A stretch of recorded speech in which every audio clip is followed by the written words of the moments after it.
Feeling friends is this concept that I came up with laying in bed one night. I have all these close friends who have these wonderful stories that can help change the world, life experiences that can help other people believe in themselves, hold tight to their dreams and make their dreams reality. On Feeling Friends, we talk about God, we talk about love, relationships.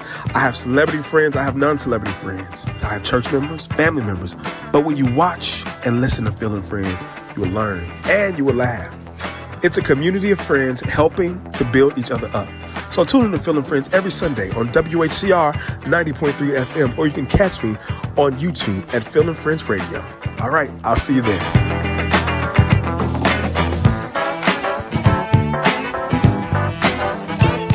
WHCR 90.3 FM, the voice of Harlem. What's up, everybody? It's me, Phil. I'm so happy to be back live on air with you, my friends. I've got a comedian, an up-and-coming superstar, I would say, and I'm so happy to have her on my show. But without further ado, I'm going to invite Emily Markoe live into the studio right now. Hey, Emily. Hi. Thanks for having me. Thank you so much for coming on air today. You are in California, right? Yeah. What part? LA? LA. LA, the Sunshine State, is here in New York, in Harlem. So tell us a little about who you are and what you got going on. Sure. I'm like a lot of people in LA, I think I call myself a bunch of things at one time. I'm a performer, writer, actor, comedian, clown is the newest one. A little bit of everything. Living the dream in LA. Living the dream. Listen, the dream in LA is hard. I lived in LA for 7 years. I'm an actor, and I said I got to go back to New York because it was a lot for me. I got it. I'm from New Jersey originally, and I think New Jersey. Oh, good. Yeah. Okay, cool. So that New York life that LA life is totally different from this East Coast, right? So different. Huge culture shock. Huge culture shock. When did you first get into comedy? When did you first get into this entertainment industry? Yeah. Oh, great question. I had kind of a roundabout experience getting into comedy. I went to music school after high school, and I studied opera.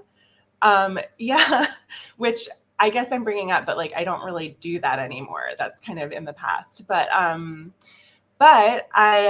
that was my first kind of theing that I really took seriously. And then after a while, I got really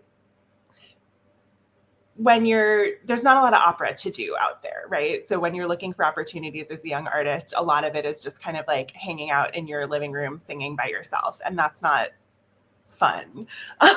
So I found my way to improv classes, sketch, all of that good stuff to kind of get community going, and then I fell in love with it, and that was kind of the way I got in. I love opera. No way. I do. I love Kathleen Battle and all of those artists. Yeah, so I love opera. And it's something that I got turned on to recently when I was in LA, actually. And so that's cool. You should add that to I don't know if you add it to your show or not, but you should. Oh my God. You know what? I should think about it for sure. You should. People love that.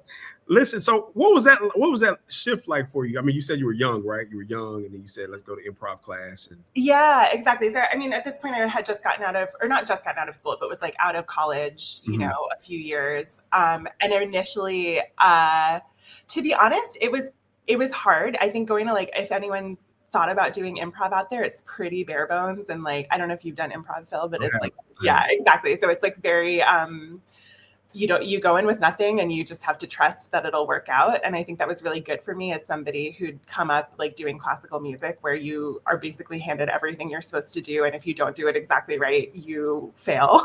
Kind of is how it feels sometimes. Yeah. So it was really relieving, to be honest, to be in a situation where I could just kind of trust my own instincts. Yeah. You said something very significant. You said, just trust the process, just trust it. Is that what you're doing now with your life, and everything is just trusting the process? I mean, that's what I aspire to. That's what my goal is. Yeah. I think, like you said, living in LA is really different. And we were talking about everybody has dreams here, which is great. And it's so inspiring to be around everybody with dreams, but it also is really humbling because not everybody's dreams can come true. And I think that it's so important to just put one foot in front of the other.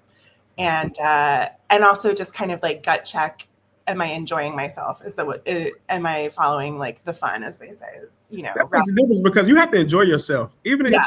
you can't get to the point where it's like, you know what, I hate this now. This is not, No.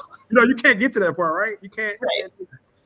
So you're on stage comedian. Like tell us you do improv. Tell us what kind of comedian for those that Yeah, don't know. great question. Yeah, so I'm not so much a stand-up. I've done it before, but it's not for me. I think, or at least not yet. We'll see. But no, more improv, sketch. I would say actually, and clown, which is like the new thing I've added to my list these days. What does that mean? Are you like an actual Yeah. clown? I have a friend who always puts it really, really well. She says it's not like honk honk clown, like with the red nose. It's like I would kind of put it in the category of like more experimental comedy is coming out. So it's pretty physical, so physical comedy, but also like people are doing all kinds of stuff that you wouldn't expect to see on stage, which is cool. Yeah. I love the sketch. So it's like the sketch comedy. It's the sketch comedy. Exactly. And so for sketch comedy, give us an example. Like, is that kind of like In Living Color, or is that like Mad TV or SNL? Is that kind of a sketch comedy? For those exactly. Yeah, exactly. So yeah, SNL was a huge influence growing up. That was the dream. And yeah. I love it. Listen, we're in Harlem, so if you hear dogs barking and fire trucks going, I'm in the middle of Manhattan. So those who were like, what is going on in his neighborhood? We're not in the studio. I'm in my home studio today. Listen, tell us about those hard nights that you have as a comedian. Give somebody some encouragement. Like you get on stage, just doesn't go the way you want to. How do you turn that around? How do you flip your mind and say, you know what, I got to keep going and keep pushing? Yeah, I think that's so important. I think like you have to fail in order to succeed. Mistakes are how we learn. Or at least that's how I like to think about it. I think, it's rough. Like not everything's going to resonate with everything. I think everyone rather. I think that's so important, right? Like we're all different. We all come with different life experiences. Comedy is so much about like perspective, and if you end up in front of an audience that doesn't get your perspective, like that's life. You don't want to cuss them out, like forget all of y'all. Say that again.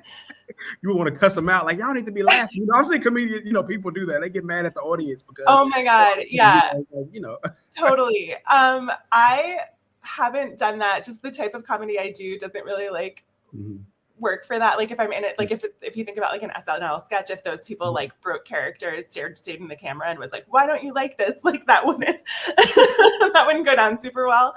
I have had some after the fact, like, shower arguments with people for sure. Tell us about, being a woman in the industry is tough. Being a man in the industry is tough. Tell us some of the things that you have to like face or get over, because I know there are a lot of women who want to just get into what you're doing. What kind of advice would you give them? And tell us the things that you have to overcome if you have any, things. Yeah. I mean, how to put this? Like, I think things have changed significantly even before I jumped in. So I'm really lucky for all the groundwork that's been laid before me, right? That's a huge privilege that I have.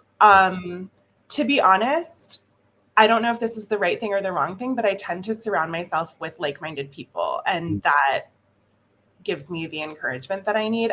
For example, I'm in an ensemble with all women, and it feels like a safe space where I can fail and not be judged for who I am. You know what I mean? So, I think that's important, honestly, until the world changes a little bit more. Right. And everybody, That's an excellent point. Be around people who are going to celebrate you, lift you up, and tell you when you're wrong, tell you when you're right, and celebrate you. That's a powerful, powerful thing. Who are some of your influences? Do you have any influences in this world that you're in? Totally. Gosh, like where to start? I think in terms of comedy, it's funny. I'm going to name some stand-ups, even though I don't really do stand-up. And they're not men, but that doesn't mean that there aren't men that inspire me. Maria Bamford's a huge one. Do you know her? She is incredible. She's a stand-up, but she's kind of unlike a lot of other stand-ups in the way that she does her comedy. Very like stream of consciousness. She is amazing with characters, and she weaves it into her stand-up. She does like hilarious voices and impressions of people, but she also is incredibly vulnerable and like shares her her story. And a big reason she's an inspiration to me is like she she struggles with OCD, and she talks about it a lot in her act. And my show that I'm putting on is about my struggle with OCD. So like it's been very again, to have groundwork paved before you is really important, and made me feel safe to be like, hey, this is my crazy story that I have. Love that. Yeah. So tell us about the show. Let's jump right in. Tell us you have an upcoming show, and so tell us about it. Yeah. So My Little Phobia is the name of the show. It is a storytelling character show, all just me on the stage. And the premise is essentially that I'm coming out to perform a show about my childhood, and then I get completely derailed by an actual, very real, extreme fear that I have. And everything kind of devolves into chaos from there. I can share more, I guess. Yeah, I love it. So tell us where it's going to be and things of that nature. Yeah. Sure. So it'll be at the Broadwater second stage on Saturday, September 13th. So a week from today, and at 10 p.m. At 10 p.m. And we want everybody to go out and buy tickets. Listen, if you're in New York, you need to fly out there and go. We'll talk more about that towards the end. Listen, what advice would you give to a young person? I don't know how old you are. You look young, but to a younger person who says, I started in the entertainment industry. My parents said, you need to go to college, get your degree first, and then you can do what you want to do. And so that's but it was always a passion of mine, but then I got caught up. I need to make money. I need to do this. Like, what advice would you give to a young person, or especially a young woman who wants to break into the industry? Yeah. I mean, I struggle with that too, right? Like, I feel like I got a late start because So I guess the advice would be like, just go for it. Life's short. You know what I mean? Maybe I look a little bit younger than I am, but I'm old enough to know that life is pretty short. And I think just go for it no matter, like, there's no day like today, just, you got to start somewhere. I think if I could go back and change my priorities, I would, to be honest. Like, but then again, I guess other advice would be like, regret is not something to live with. You can feel that, but you got to move on from it. You can't change the past. Absolutely. You dropping gems on this show. I'm going to go back. I have to write your stuff down. Well, listen, I think this is a very great interview. Thank you so much for coming on. What else do you have coming up? So remind us again of this show that you got coming up again. And do you have anything else after that? I know people hate that question, especially. I'm like, oh God, let me see a bunch of No, I have this show. Actually, I'm in the process of planning a small tour with this show, and I am hoping to come to New York. Good. Yeah, so keep your eyes peeled. My Little Phobia might be coming to New York within the next few months, hopefully. And then that ensemble that I mentioned will be putting our show back up in LA. Again, it's in the works, date to be announced, but that's called The Birth of Disco. Very different from the show I'm talking about today, My Little Phobia, but it's super fun. That sounds so good. I love everything. And make sure you add opera to your show. We want to hear you. I got it. Oh, wait, I forgot. I have another thing, actually. Absolutely. Tell us. Okay, I buried the lead a little bit. The only scenario where I do opera is I do it in an improv show. So I'm in an opera improv group, and we're going to be performing at Austin Out of Bounds in November, which is an amazing improv festival. Austin, Texas? In Austin, Texas, yeah. Oh, good. No way. Okay, well, tell everyone you know. Well, that is really good. And tell us how we can get tickets to this upcoming show. Do we just go online to the one in LA? Up at the Go ahead. Yeah, absolutely. So we're on Eventbrite. It's the show is being presented as part of something called the Saturday Night Review. So keep an eye out for that. If you want to get a direct link, you can go to my Instagram at Find Emily Here. Find Emily Here. Listen, you got to buy the ticket, show up. If you're in New York, fly out to LA this weekend. Emily, thank you so much. Any final thoughts for our guest here today? I'm feeling philosophical, so I'll just say, you know what? Go for it. Whatever you want, just try. Go for it. Try. Thank you so much, Emily. All right. And hold tight for me in the break room. All right. Thank you so much.